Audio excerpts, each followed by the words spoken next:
রাত তখন 12টা। চারিদিকে ঘুটঘুটে অন্ধকার।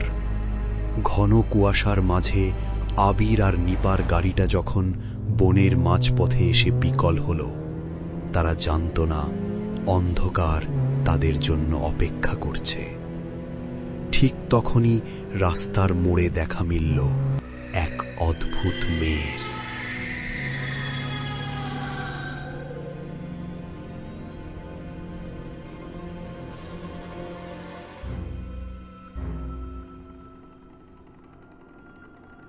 নিপা, দেখ, এই মাঝরাতে ওই মেয়েটা রাস্তার মাঝখানে অমন করে দাঁড়িয়ে কেন? আবির, আমার খুব ভয় লাগছে। গাড়ি থামালে কেন? চলো এখান থেকে পালিয়ে যাই। আরে পাগল, জঙ্গল থেকে কেউ একজন সাহায্য চাইছে, ওকে ফেলে যাব কি করে?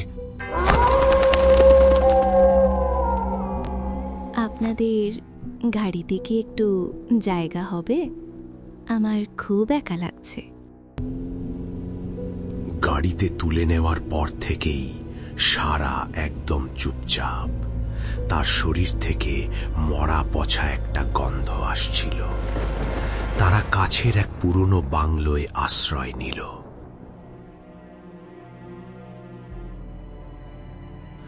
আবির যখন মোমবাতি খুঁজতে গেল, নিপা আর সারা অন্ধকার ঘরে একা হয়ে পড়ল।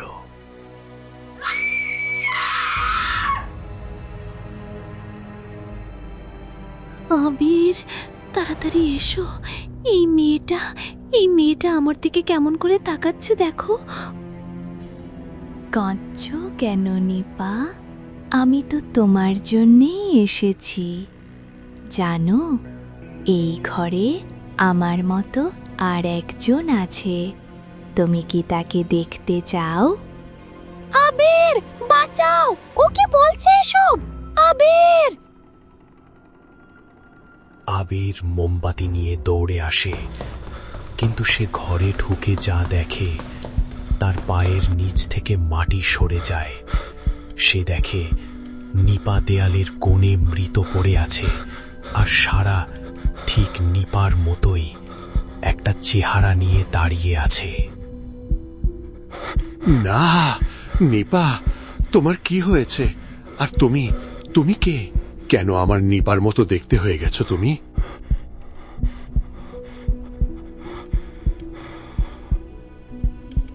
নিপা তো মরে গেছে আবির। ও তো গত বছরেই এই বাংলোয় মারা গিয়েছিল। তুমি কি ভুলে গেছো? তুমিই তো ওকে ধাক্কা দিয়েছিলে। আমি তো ওর অতৃপ্ত আত্মা। আমি ইচ্ছা করে করিনি। নিপা, আমায় মাফ করে দাও। মাফ তো নরকে গিয়ে চাইবি। তোর রক্ত দিয়ে আমার তৃষ্ণা মেটাবো আমি।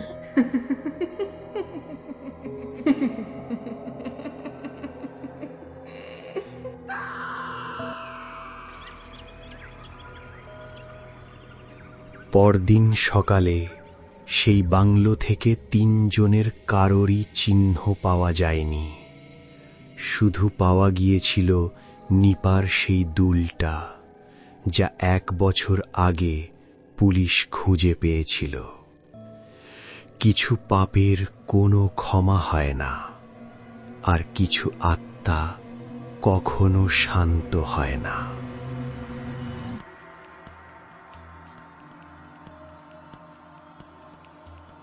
আপনারা কি একা ঘরে ভিডিওটা দেখছেন? তবে একবার পেছনে তাকিয়ে দেখুন তো, আমি কি আছি?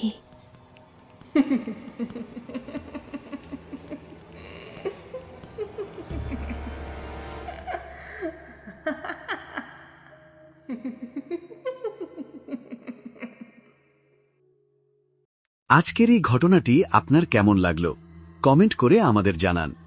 আর যদি আপনার সাথেও এমন কোনো অলৌকিক বা অদ্ভুত ঘটনা ঘটে থাকে, তবে আমাদের ইমেল করতে ভুলবেন না। আপনার গল্প নিয়ে আমরা আসব পরবর্তী পর্বে। ততক্ষণ পর্যন্ত চোখ রাখুন আমাদের চ্যানেলে। শুভরাত্রি, যদি আপনি ঘুমাতে পারেন।